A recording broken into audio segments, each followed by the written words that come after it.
All righty, we're right at noon on Thursday, September 12th. Want to thank everyone for joining us today for our final First Fridays with OFO. No, it's not a Friday, but really appreciate everyone's flexibility with joining us today.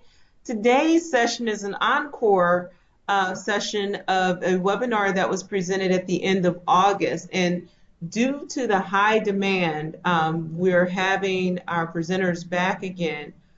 For those of you that were not able to register because the session filled up so quickly. So again, appreciate everyone making time in their schedule to join us. Today we have Miwa Vickovic and, no, I got it wrong, Vickovic and Dann Determan with us. And they'll be talking to you about submitting the electronic case file to OFO on appeal. Before we get started with Dan and Miwa, just a few things I want to make sure that you're aware of. Closed captioning for this event is available, and the link to click on for that is posted in the chat section if you have joined by via web. Okay, so again, it is posted in the chat section. I am reposting it so that you don't have to wade through other texts that were posted since that was originally posted at the beginning of the meeting. The other thing I'd like to share with you is that we are, the EEOC's Office of Federal Operations Training and Outreach Division will be hosting its annual Executive Leadership Conference in Hampton, Virginia, October 28th through the 30th. Registration is open for this conference. It's an awesome conference, and actually one of the things I'm really looking forward to is we'll get a chance to spend a day at Langley, so that should be really fun. But the website to register is www.eeocleadershipconference.com. We have not yet put out our FY 2020 federal sector EEO training calendar. However, it is slated to be posted soon and will be available for your review at eeotraining.eeoc.gov. Again, these links are over in the chat section if you did not note that really quickly as it was said. Also want to remind you that the Office of Federal Operations Federal Sector Programs Training and Outreach Division provides up to 2 hours of no-cost outreach to federal agencies once every 6 months. You can submit your requests for this outreach to Federal Training and Outreach at eeoc.gov. And with that, I want to remind you to mute yourselves. I have muted the audience. However, if you have joined via web and you notice that your mic is not muted, please do mute your mic. If you are participating by phone, we ask that you press *6 to mute yourself, *6 to unmute. And I believe that our presenters will call for questions after the presentation. So we'll just ask that you stand by. If you would like to submit your questions via chat, you may do so throughout the session. You don't have to wait until it's opened up for questions. You can submit questions via chat at any time, and I'll moderate those so that those questions can be asked when the floor is opened. Again, thank you everyone for calling in. At this time, I'm going to turn it over to Miwa. Thank you again, Miwa, for presenting today. Thank you, Lisa, and appreciate the introduction. Let's go ahead and get started. So thank you everyone for joining us today. This webinar is designed to provide an overview of the complaint file submission process on the appellate level only.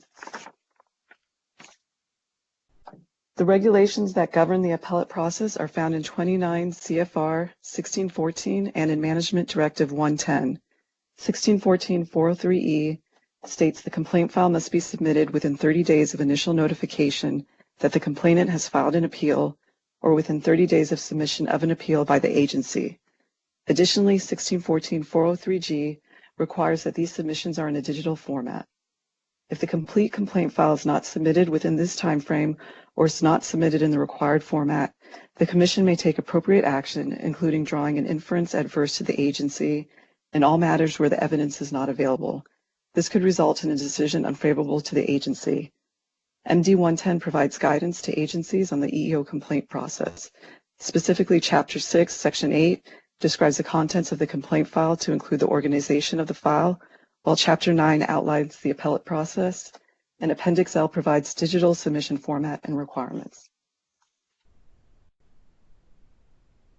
Since the launch of the appeals application in FEDSEP back in October 2015, complaint files have been submitted in several different formats that are not always compliant with MD 110 and 1614. In the following slides, we will highlight these common problems and how to avoid them. The most frequent problem involves appeals in which a hearing is held. Oftentimes, the hearing record is not uploaded into the file or it's incomplete. If the complaint was the subject of a hearing, all documents submitted by the parties to the AJ and all notices, rulings, and orders submitted by the AJ must be uploaded to the appeal file in FEDSEP. The hearing documents uploaded into the hearing application in FEDSEP will not be transferred over on appeal. There are often multiple documents submitted during the course of a hearing, and these documents are not consolidated or bookmarked, which is a requirement on appeal, as noted in MD 110 and 1614. The next common issue is the lack of digital bookmarks in files. MD 110 has long required agencies to organize their administrative complaint files and reports of investigation using tabs or other indicators to better identify where important documents are located by using electronic bookmarks. Electronic bookmarks in PDF documents are hyperlinks that will take the user to the bookmark page in the document. These digital bookmarks must be descriptive. Do not use generic terms such as tab 1. Even if a table of contents identifies what document can be found at tab 1, the idea is to make it easy for the reader to quickly identify and navigate to the important documents merely by looking at the bookmark descriptions. These digital bookmarks requirements also apply to the hearing record. Another common issue involves unreadable file submissions. Before uploading files into FEDSEP, agencies should review the files for image quality to ensure the document image is clear and all text is legible. Pages are properly oriented, meaning upright, not upside down, and the document is aligned and not skewed. Agencies should also ensure non-relevant information is not in the complaint file. Where names, social security numbers, home addresses, and any other personal identifying information are not relevant, that information should be redacted before the document containing them is included in the complaint file. Submissions of image-only PDF files.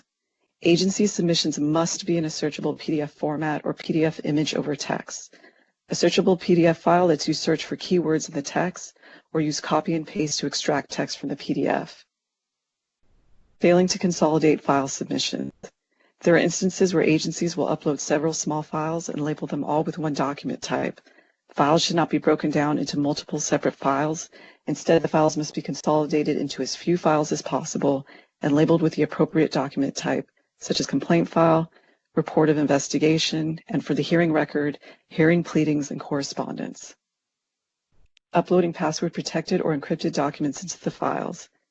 FEDSEP is a secure application, and password-protected or encrypted documents should never, and I emphasize never, be uploaded. Last but not least, ignoring OFO document requests. OFO will aggressively utilize sanctions if parties fail without good cause shown to comply with the appellate procedures or to respond fully and timely to information requests. Sanctions may be used to effectuate the policies of the Commission by both deterring the non-complying party from similar conduct in the future and by providing an equitable remedy to the opposing party. This language is pulled directly from MD 110, Chapter 9, Section 5. If you receive a document request from OFO, please respond and upload the requested documents within the time frame outlined in the email. Providing the requested information is not a matter of agency discretion, and the failure to provide the requested information can result in the imposition of appropriate sanctions. The document request and the agency's response, or lack thereof, will be uploaded into the file and become a part of the record. Keep in mind the EEOC public portal now allows complainants to gain access to their appeal files and view uploaded documents. Next, we'll go over the digital submission requirements. Per MD 110, All submissions on appeals shall be in a searchable PDF with the contents electronically bookmarked. This means files must be in a searchable image over text PDF, and electronic bookmarks must be labeled with specificity, such as formal complaint, and not labeled with generic terms such as tab 1. Submissions must be consolidated into as few PDF files as possible. In order to improve the speed and efficiency of OFO's review of an appeal, the Commission requires that agencies consolidate multiple PDF files into as few separate files as possible. Ideally, the entire complaint file, report of investigation, and hearing record, if applicable, would be scanned and consolidated into a single PDF document. However, we recognize... May I jump in here? Sure. We know that many of you have inquired about whether submissions that you made at a hearing, whether they can be carried over to the appeal if an appeal is filed from the hearing. That is kind of the holy grail that we're looking for to save agencies from having to resubmit documentation. But so far, we haven't found a technological solution to consolidate the hearing documents into a single file and retain bookmarks or create bookmarks for them. We are looking for that solution, but until it is found, we do unfortunately have to ask you to do that on your own and resubmit on appeal. Thank you, Miwa. No problem. Ideally, the entire complaint file, report of investigation, and hearing record, if applicable, would be scanned and consolidated into a single PDF document. However, we recognize these files may consist of hundreds or thousands of pages, and agency bandwidth restrictions may affect the upload of a single large document. In these instances, the agency may have to upload more than one single PDF. If this is the case, please remember to consolidate and upload as few PDF files as possible. For those agencies without bandwidth restrictions, please note there's no file size limit in FedSep, so you can upload a 30,000 page document if you choose to.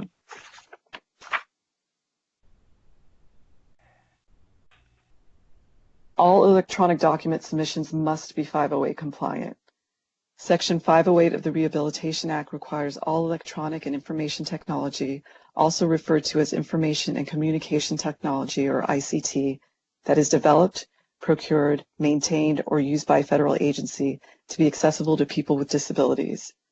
Examples of Information and Communication Technology, or ICT, include PDF, Word, Excel, and PowerPoint. Any questions regarding 508 compliance should be directed to your agency's 508 coordinator. Do not send your 508 questions to me. If you do not know who your agency's 508 coordinator is, you can go to the web address listed in this slide, which contains a list of all agency 508 coordinators. Additionally, guidance on making documents accessible can be found at the website listed on this slide too. At the end of this presentation, there is a resources slide which will include these links.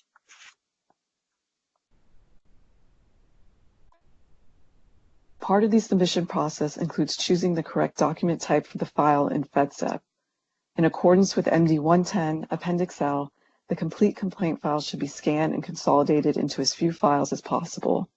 Ideally, the complete complaint file should be consolidated to a single PDF and labeled as complaint file. However, if this is not possible, there typically should be no more than 4 uploads into an appeal file in FedSep. The 4 document types that should be used are complaint file. If the agency cannot upload a single PDF, then this document type should be used for the file that consists of everything except the ROI and hearing record, if there was a hearing. This includes the appeal request and final agency decision or final order. The complaint file should be combined, bookmarked, and uploaded as one PDF. Next is report of investigation. This document type is used for the ROI only, which should be combined, bookmarked, and uploaded as one PDF. The third is hearing pleadings and correspondence. If there was a hearing, this document type is used for the complete hearing record. This includes motions, orders, the administrative judge's final order, hearing transcripts, and exhibits. The hearing file should be combined, bookmarked, and uploaded as one PDF. Last, agency statements and briefs. This document type should be used for the agency brief. The brief and any exhibits should be combined and uploaded as one PDF. Can I jump in again, Miwa? Go for it. One of the things that we're seeing agencies do is uploading a notice of appearance by counsel. In the world of FedSep, that is no longer required. Since agency representatives have to be assigned in FedSep to an appeal for them to be able to view and submit documentation for that appeal, that assignment automatically adds their name and information to our system so that the submission of a designation of representative is no longer required. Thanks, Miwa. Thanks, Dan. The documents in the files will be determined by the type of appeal docketed. Types of appeal include those on final agency decision or final agency action. This can include decisions on settlement breaches, attorney fees, and compensatory damages, decisions of the MSPB, or agency appeal of an administrative judge's decision. Listed in this slide are key documents that must be bookmarked in accordance with MD 110 Appendix L. For example, if the complainant is appealing the agency's decision on a settlement agreement breach, the file should include at a minimum the decision, a copy of the settlement agreement, and proof the agency has complied with the agreement. Or if the complainant is appealing a decision in which a hearing was held, along with the complaint file and ROI, the complete hearing record must be uploaded. This includes pre-hearing submissions and hearing submissions, such as motions, orders, exhibits, and transcripts. Regardless of the type of... One more time, if I may. Sure. Now, sometimes the hearing actually isn't held. It's summary judged, or it is, for some other reason, sent back to the agency. Notwithstanding that, we still need the documentation created pursuant to the hearing request and any documentation that occurs after that. Thanks, Miwa. No problem. Regardless of the type of appeal, the format requirements remain the same. The files must be consolidated into as few files as possible, bookmarked in a manner consistent with MD 110 Appendix L. And also remember, bookmarks should be descriptive, containing a hyperlink to the specific document in the file.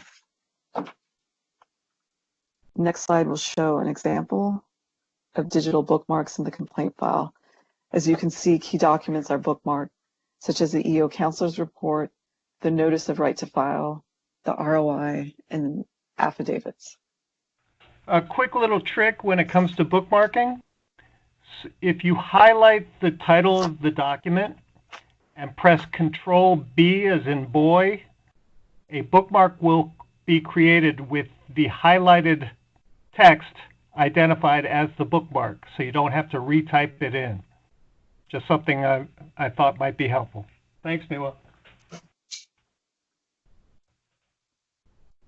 So these next slides are extremely important because it covers the hearing record. Most of the document requests we send out to agencies involve missing hearing documents. If the complaint was adjudicated by an EEOC AJ, the complaint file must include copies of all documents issued by or served on the AJ, including but not limited to all correspondence to and from the AJ, orders from the AJ, and motions and briefs of the parties, as noted in MD 110, Chapter 9, Section 4. So let's go over what this means because there's been confusion regarding the agency's responsibility to submit the complete hearing record. In some instances, the agency does not believe it's their responsibility to provide complainant submissions during a hearing, or they don't believe a document was important enough to include in the file. MD 110 makes it clear the complaint file must include copies of all, and I underscore all, documents issued by or served on the AJ. This includes documents from the complainant and AJ, regardless if there was a summary judgment or a hearing was held or if the complainant withdrew the hearing request. The agency is responsible for submitting hearing documents even if they're not maintained by the EEO office. For example, if the hearing documents are with the agency's Office of General Counsel, they must be retrieved and included with the complaint file submission. And stressing again, hearing documents uploaded into the file in the hearings application in FedSep will not be transferred over to the appeal. If there's an appeal, the complete hearing record must be uploaded into the appeal file in FedSep. As previously stated, there are often multiple documents submitted during the course of a hearing, and these documents are not consolidated and bookmarked, which is a requirement on appeal, as noted in MD 110 and 1614. And remember, the agency must ensure the prompt submission of complete complaint files upon notice that a complainant has filed an appeal or upon the agency's determination not to fully implement an AJ's decision. It is not in the agency's discretion to pick and choose which documents will be included in the file. All documents generated during the processing of the EEO complaint must be included. In accordance with now also, I'm sorry, Miwa. Okay. Remember now also that with the deployment of the EEOC public portal, complainants and their representatives will now have access to the documentation submitted by an agency to OFO on appeal. So if documents are missing, it's going to be noticed. It's something that you should keep in mind and ensure that you have the complete record up here on appeal in FedSep. Thank you, Miwa. In accordance with MD 110, the hearing record must contain digital bookmarks that identify key documents. Stressing again, do not use generic labels and do not bookmark the entire hearing record under one nondescript tab. This happens quite often. Some agencies will do that. If a case went to a hearing, there can easily be thousands of pages, which is why these digital bookmarks are so critical. Remember, the idea is to make it easy for the reader to quickly identify and navigate to the important documents by looking at the bookmark descriptions. So listed in the slides are sample bookmarks of key documents in the hearing record, such as the transcript and the AJ decision. All agency submissions must be uploaded to OFO and FedSep. As previously stated, typically there should be no more than 3 uploads into an appeal file, not including the agency's brief. Preferably, agencies should consolidate the complaint file, ROI, and hearing record into one PDF.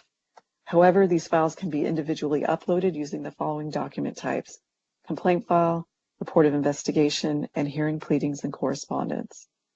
Do not upload multiple files with the same document type. For example, if there are 4 separate parts of a complaint file, those files should be consolidated into one PDF, bookmarked, and labeled with the appropriate document type.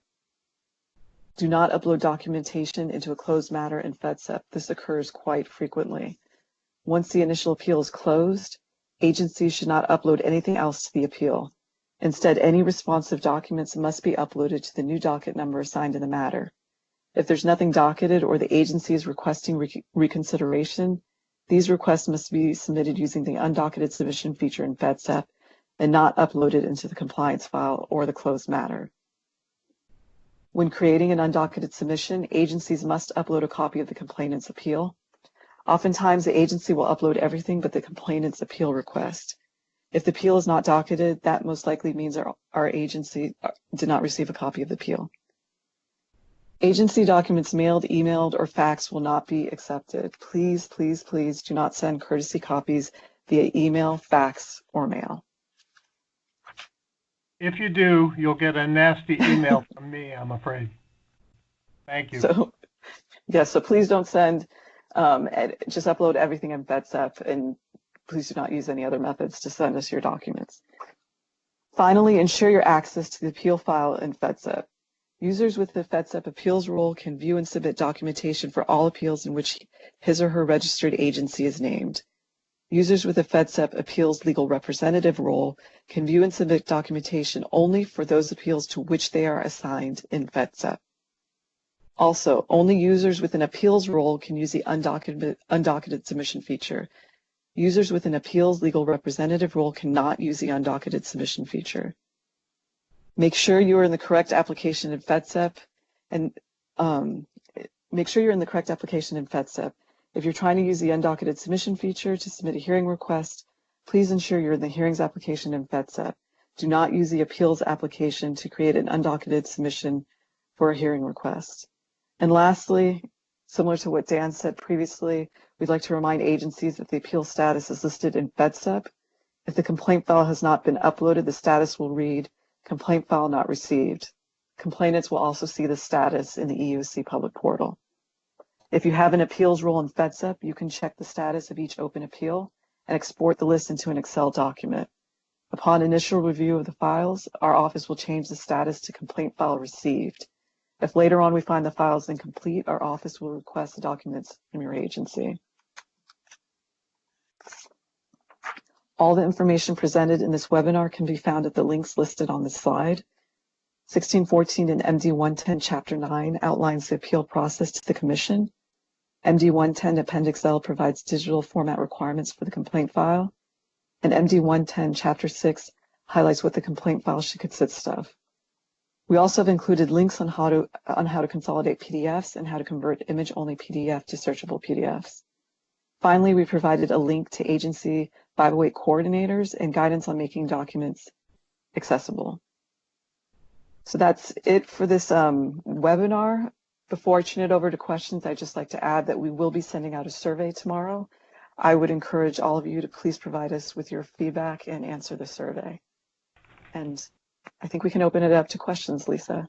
Okay, thank you so much, Miwa. Awesome job, you and Dan both. Thank you. I mentioned the survey will go out tomorrow.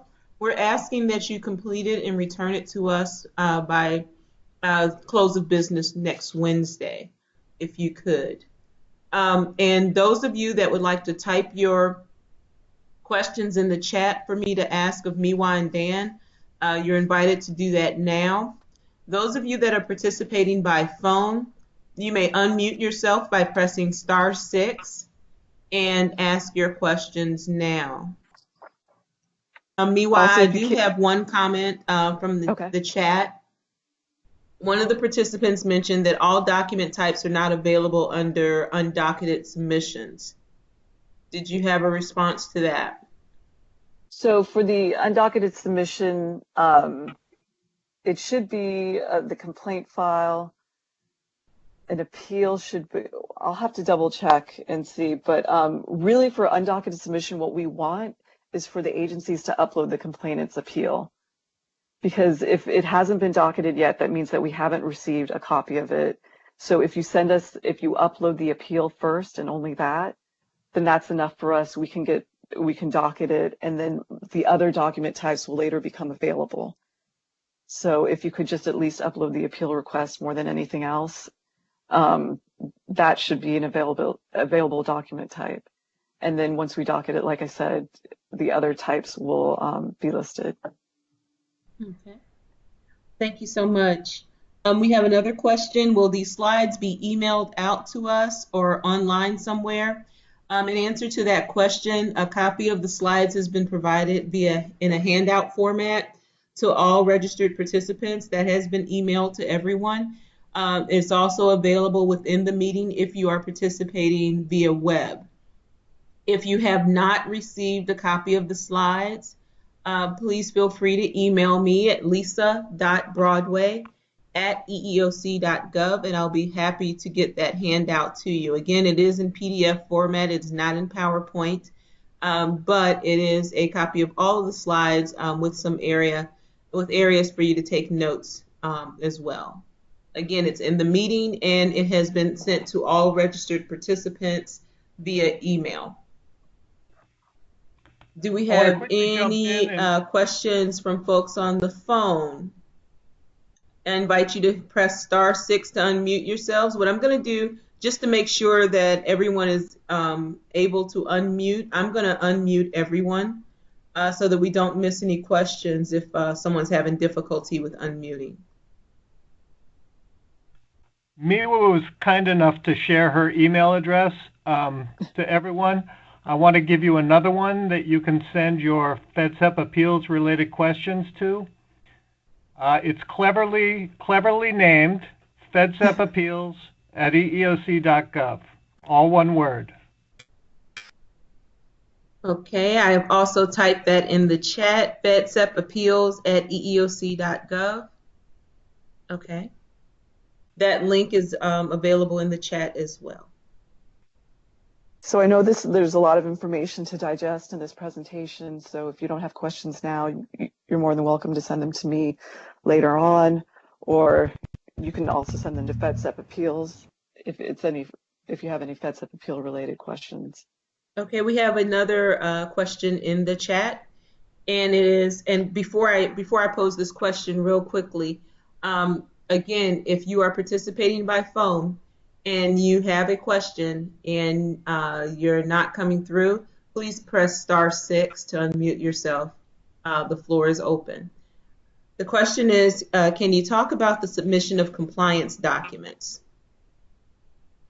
So compliance documents are a little bit different than regular appeal-related documents, I would have to, I think it would probably, I don't want to speak on behalf of the compliance division. So maybe that's something that, I can pass along to them and maybe they can put something together. I can talk about it generally. One of the things that we're seeing, and Miwa alluded to it earlier in her presentation, is that some agencies continue to try to upload compliance-related documents to the underlying appeal from which the compliance action arose. Each compliance action, whenever an appellate order requires the agency to take certain action, we simultaneously docket a compliance action where our compliance officers will ask agencies to provide documentary evidence demonstrating that they complied with the appellate order. That docket number is separate and distinct from the underlying appeal, and it is under that docket number, that compliance docket number, that agencies should submit their compliance documents.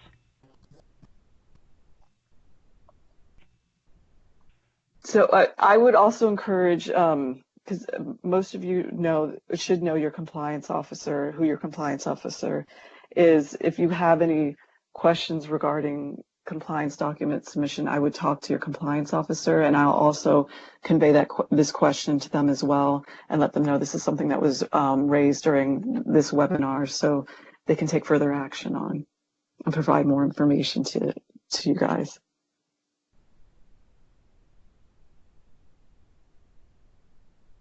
Any other questions? We invite you to unmute yourself by pressing *6. If you are participating by web, you may either, pose your question via audio or just type it into the chat, and I'll be happy to pass that along to Miwa and Dan for answer.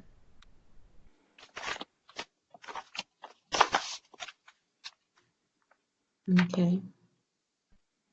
Alrighty, so far it looks as if we do not have, it does not look like we have any additional questions at this time. Let me double check again.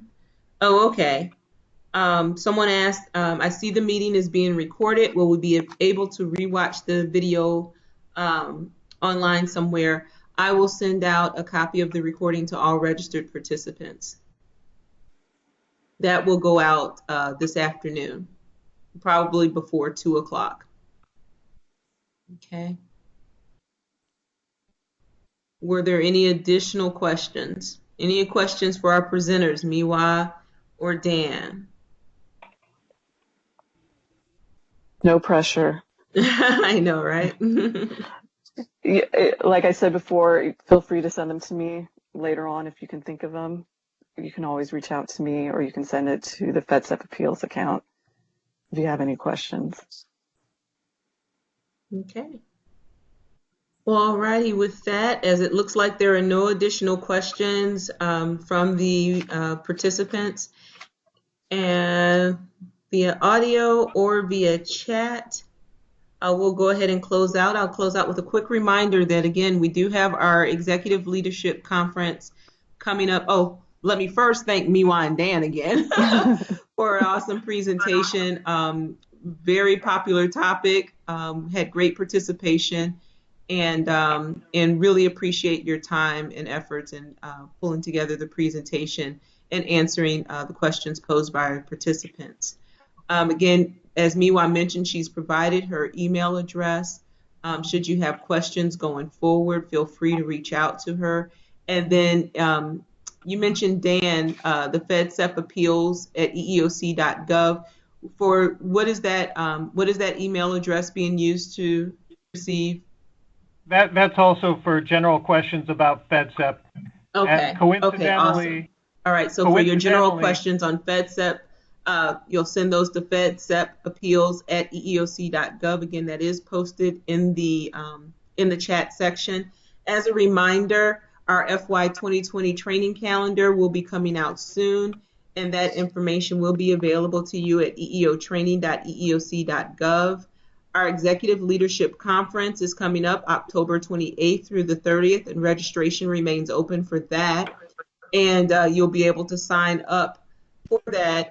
It's generally open to GS 14s and above, but it's being held in Hampton, Virginia, and the link to sign up for that is EEOCleadershipconference.com. Are there other webinars related to this for the hearing side? That's the question. So far we don't have any other webinars scheduled. However, we invite you to send, and I'm going to type it again in here where to send the request. If there's a particular topic that you would like to hear more on, or that you would like, for us to do one of our free webinars on, we would ask that you submit that request again to Federal Training and Outreach at EEOC.gov. Again, I'm going to type it into the chat section, but it's Federal Training and Outreach. Lisa, I also just entered, there is an email address for questions you may have pertaining to the hearings component of FedSep, and it too is cleverly named FedSep Hearings at EEOC.gov. Awesome. Awesome. Another reminder on that note regarding webinars related to the hearing side, we offer free outreach once every 6 months, up to 2 hours, to federal agencies, and those requests can be submitted to us via the email address provided just a moment ago, Federal Training and Outreach at EEOC.gov. But again, if there's a topic that you would like for us to present, either in a First Fridays format or during one of our lunch and learns or our brown bags, if you happen to be local to the DC area, certainly do please send those suggestions to us. We are putting together our calendar for FY20, and so we are certainly open to suggestions on topics that you'd really like to hear more on. So, Miwa and Dan, was there anything else that you wanted to add? Nope. All righty. Nope. Thank you, everyone. Thank you. Have a great weekend, great day, and great evening. All right, thank you, Lisa and Dan. Thank you. Bye-bye. Bye-bye.